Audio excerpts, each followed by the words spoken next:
Abantu bano abawambibwa ab'ebyokwerinda mu mwezi oguwedde okuva ku mirimu gyabwe ku Gladiator Paradise nga ku bano kuliko Jamshid Kavuma, Patrick Ahumuza, Kirumira Godfrey ne Mulembe Steven bamale bakulungulula ennaku 39 nga tebamanyiddwako mayitire era nga lwe baleetebwa mu kkooti omuwaabi wa gavumenti teyaliiwo mu kkooti bwe batyo ne basomerwa omusango gumu ogw'okwonoona emmotoka y'ekika ekya drone ey'omusirikale amanyiddwa nga Kambale Nelson. Nze nkaabye amaziga omwezi mulamba nga sirya sinywa nga mmanyi omwana wange yafa okutuusa bakama bange bano bwe baanoonya omwana wange paka lwalabise bannange nnyina essanyu pitirivu naye bannange tugenda kukola tutya.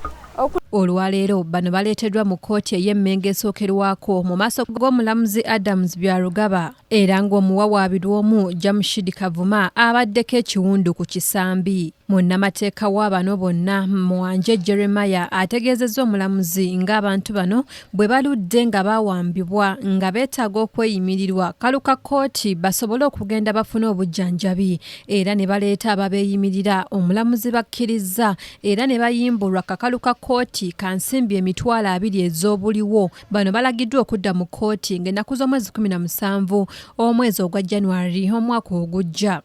And release the accused persons on bail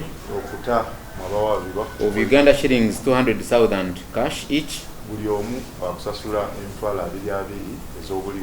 Each surety for the accused persons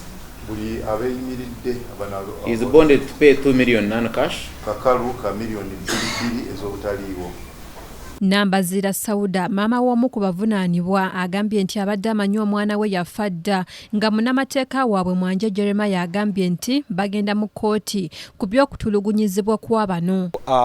Tugenda kwaba omusango gwa human rights abuse kubanga tewali kyetaagisa mu kuba Amasasi to begin with. Omuntu osobola gamba nti yamenye windscreen y'endabirwamu ate n'omukuba Amasasi.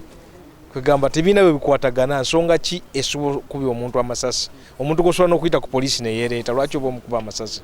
So tujja kuteekayo kwemulugunya. Ssaabawandiisi w'ekibiina ekya NUP David Lewis Lubongoya agambye nti akakiiko k'eddembe ly'obuntu tekannabaako kikakola ku kiwamba abantu ekisusse mu kiseera kino era nti abatulugunya bannansi baakubatwala mu kkooti ey'ensi yonna. Soka under the Human Rights Enforcement Act osobola okuwabira government naye n'owabira ne individual officers aba bakoze ebintu n'obusoma anti-torture act n'ebirala. Naye obuzibu bano bakuwamba ne bakwambaza ekikokolo ne bakutwala mu CMI oluusi abantu baffe tebamanya ani akutte ali ku lwanka kino ebirala bwe bityo kati ezo challenges zosanga naye we tusobodde okumanya nti ono yakikola abo tubagulako emisango. Bannabyabufuzi ababadde mu kkooti eno bagambye nti abantu bandibadde bayimbulwa kubanga n'abagambibwa nti babavunaana okwonoona emmotoka ya Kambale Nelson nabo tebalabikako. Omusango we mbadde ngugobera kubanga abuuzizza ani avunaana bano nga takola ki nga taliiwo. Ekyokubiri ku kyasubi bannayuganda bangi abajja ne bakwatibwa ne bawambibwa ng'essaawa zino tetumanyi we bali okuli munnamawulire Aluna Badiru taddanga mu kulabika. Mu bitundu ebyebusega bajja ne bawamba abazeeyi abantu abakulu ne babatwala. Mu kaseera kano tusaba gavumenti kubanga okuwamba bannayuganda n'abavubuka bano. Omulangira Junju Moses yakusakidde eggulire lino ku KTV amalindirire.